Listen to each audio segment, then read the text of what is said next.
കഴിഞ്ഞ വർഷം May 2-നാണ് medical college PMSSY ബ്ലോക്കിലെ UPS മുറിയിൽ പൊട്ടിത്തെറിയുണ്ടായത്. ആരും മറന്നു കാണില്ല. കെട്ടിടത്തിലാകെ പുക പടരുകയും രോഗികളെ മാറ്റുകയും ചെയ്തു. അറ്റകുറ്റപ്പണിക്കിടെ തൊട്ടടുത്ത ദിവസം 6-ാം നിലയിൽ നിന്നും പുകയുയർന്നു.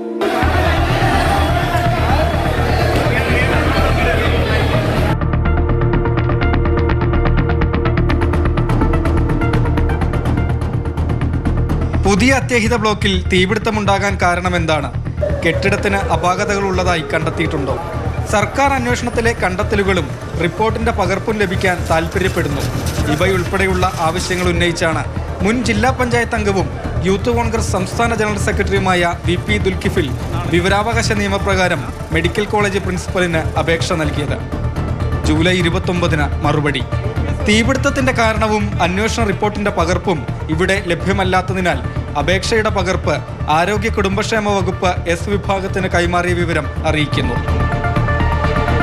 ഓഗസ്റ്റ് 8-ന് ആരോഗ്യ കുടുംബക്ഷേമ വകുപ്പിൽ നിന്നുള്ള മറുപടി.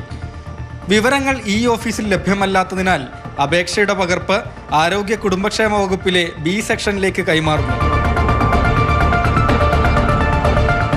ഓഗസ്റ്റ് 13-ന് അടുത്ത മറുപടി ആരോഗ്യ കുടുംബക്ഷേമ വകുപ്പ് B സെക്ഷനിൽ നിന്ന്. ആവശ്യപ്പെട്ട വിവരങ്ങൾ ഈ ഓഫീസിലും ലഭ്യമല്ലാത്തതിനാൽ അപേക്ഷയുടെ പകർപ്പ് ആരോഗ്യ വിദ്യാഭ്യാസ വകുപ്പിന് നൽകുന്നു. 10-11 മാസമൊക്കെ ഒരു രേഖ കിട്ടണമെങ്കിൽ ഇതിന്റെ പിറകെ പോയത് കൊണ്ടാണ് ഇതിന്റെ ഒരു പ്രയാസം നമുക്ക് മനസ്സിലാക്കാൻ സാധിച്ചത്.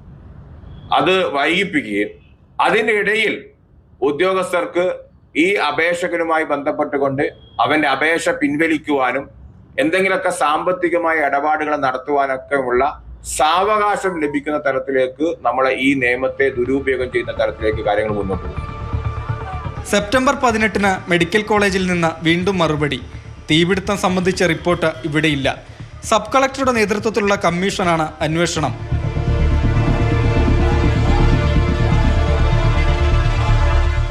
വിടാതെ പിന്തുടർന്നതോടെ ഏറ്റവും ഒടുവിൽ ഒക്ടോബർ 22-ന് ആരോഗ്യ വിദ്യാഭ്യാസ വകുപ്പിൽ നിന്നാണ് അപേക്ഷകന് മറുപടി കിട്ടിയത്. ഉത്തരം പതിവ് പോലെ വിവരങ്ങൾ ഇവിടെ ലഭ്യമല്ല.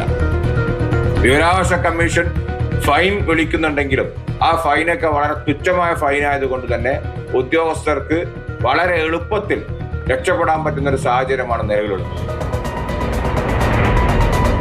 ചുരുക്കി പറഞ്ഞാൽ അപേക്ഷയിലൂടെ ആവശ്യപ്പെട്ടത് എന്തോ അതിനുള്ള മറുപടി മാത്രം ലഭിച്ചില്ല. ഇങ്ങനെയാണ് വിവരാവകാശ നിയമപ്രകാരമുള്ള അപേക്ഷകളിൽ പലപ്പോഴും പ്രതികരണം ലഭിക്കുന്നത്. Rahul KV, Mathrubhumi news, Kozhikode.